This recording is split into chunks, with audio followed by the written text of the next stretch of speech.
Hey everyone, today I'm going to give you some unconventional but effective advice on how to study even when you don't feel like it. This was a great question from Sarah that was posted on that she made a comment on my last video where I interviewed Holly Ann Passamore, UBC PhD psychology student, about how does nature make us happy. And if you're also feeling really stressed out, you want some nice evidence-based interventions that allow you to feel happier and decrease your stress, because school can be hella stressful, definitely check out that video after you watch this video. And this is a topic that's kind of near and dear to my heart, and I've been motivated to make it not only because of Sarah's excellent question, but also because it's something I struggle with while writing my thesis and even during medical school, and something I've had to learn how to conquer to be as effective as possible, not only just get more work done, but also have time for the things that are important in life and enjoying life, because we only live one life as far as we know, so you might as well enjoy it while you work hard and do great things. So I'm going to give you two main points, and I'm going to kind of give you examples on how to apply these two main points to allow you to study even when you don't feel like it. Because the great Jerry West said, who's the logo of the NBA, if you only work on the days you feel like it, you'll get nothing done. You have to be able to work even when you don't feel like it. And that brings me back to the first main point I'd like to consider. There's this mistaken notion that you need motivation, and motivation causes you to take action and causes you to which causes great results. I'm not gonna be like Elliot Halls and say motivation bullshit. But I'm going to actually explain to you why relying on a feeling that is transient and not under control is a loser strategy.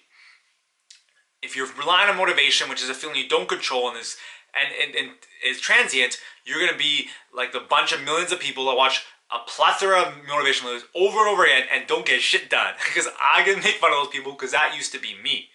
But in reality, if we really examine and reflect on our experiences, what the true formula is that we take action, any tiny action, and that causes us to feel motivated, and we get momentum, which kind of propels us and creates this positive compounding effect where we take more action, we're getting more motivated, we're feeling good, we're continuing to get motivated, we're able to sustain success, and then we create that great results, because sustainable, long-term, tiny actions over time is what creates great success and creates the great results. If you rely on motivation, you're never going to achieve your full potential, because you're not going to be able to stick with anything, because motivation is a transient feeling. So we have to move away from this paradigm of we need motivation, I need to feel good all the time. You don't have to feel good, and you don't have to feel like you're always wanting studying to study. But I think the biggest problem with this issue is a lot of times, I know myself personally, that when you don't feel like studying, you will have an do is study biochemistry, and it's such a big nebulous thing, it seems so overwhelming. So what I recommend is take something so simple, just get started, break down tasks into really small things, and just doing a little thing, you'll do another little thing, and that creates that positive feedback loop, because it's about action is most important. We don't control our feelings, we control action, so just get doing something. So for me, in my example, end of the week on Sunday morning, I kind of feel overwhelmed, there's so much stuff to prepare for the week, study for my finals exam, do my clinical skills prep, do my CBL prep. It's like, ugh. So I'm okay, how can I break down these big things like CBL prep or clinical skills prep or study for my exam? So instead I'll say, download my CBL materials. It seems so silly, like this simple, but the fact, oh, I download my CBL, okay, download my weekly content. Okay, now I'm going to study the first lecture, watch the first lecture recording, and break it down to small little chunks and just get going. You just need some tough love, and there's no other way around it. You just gotta get going. But if you're really struggling with that, the second point will really hit home and help you kind of get over that hump. And this is great advice from Dan Millman. And we can think of our internal selves and what motivates our internal drives to do things. We can think of it having a higher self and a lower self. And we can think of our lower self as kind of that 4-year-old kid that just kind of wants sugar and wants to kind of instant gratification. We can have a higher self of those ideals.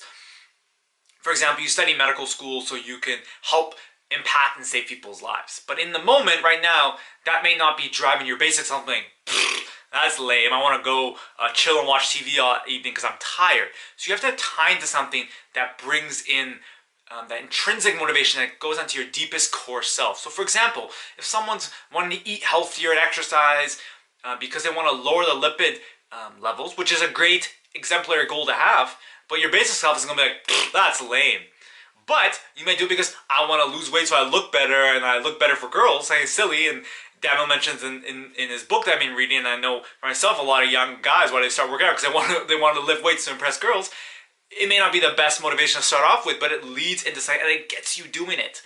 And it's the same with study. You want to have that basic image that's going to really draw you. So for example, when I'm studying and I'm feeling told, I'm studying lost all the minutiae, trying to study the pathophysiology and the the biochemical equation can be so confusing. Instead, I think about, imagine me going into my clinic, walking in and helping drastically change a patient's life.